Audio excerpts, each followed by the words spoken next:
Now, there's a couple of different sets of rules you've got to be aware of when you're investing with your self-directed 401k.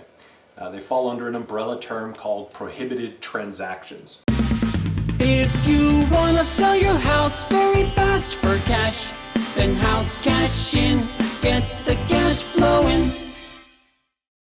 Keep in mind, these rules are in play because when you have a self-directed 401k, you're given so much control and so much access to your funds, the IRS has to curtail your investment options just a little bit, essentially to ensure that you don't cheat them out of their taxes. Okay? The first and easiest to visualize in these prohibited transaction rules is called Prohibited Parties. What that essentially means is there's a group of individuals, a list, that your retirement account, your self-directed 401k, cannot transact with. So I'll give you that list. First, it's you, the account holder, your spouse, if you're married, any kids and grandkids you may have, and parents and grandparents if you have them. So that list of individuals you cannot transact with using a retirement plan. And there's a number of ways that this can kind of present itself. So I get people calling me, for example, and they'll ask, "Hey Ted, my son's about to go off to college. I'm interested in buying a rental property near the campus, and I'd love for my son to live in the property and have a couple of their buddies pay rent to me." Unfortunately, that's going to be considered prohibited. That's because your son or daughter, whatever the case, is a prohibited party and cannot transact with your retirement account, a la pay rent to your retirement plan.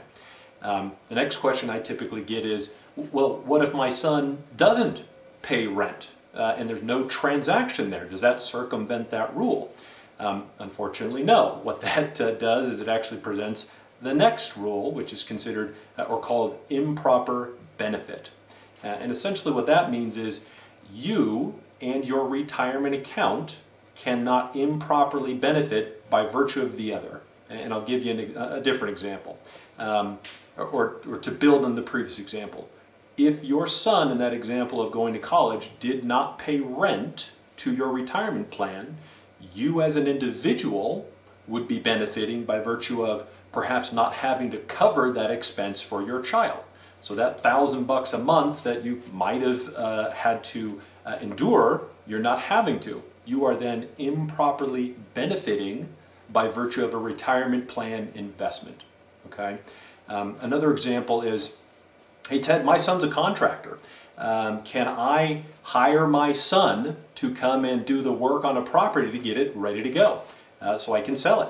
Again, the answer is no. Why? Because your son, in this case, is a prohibited party. Another example folks will ask of me is, "Ted, I've got a property. It's a great property. I want to sell it to my retirement plan, my self-directed 401k. Can I do that?" The answer is again no. Why?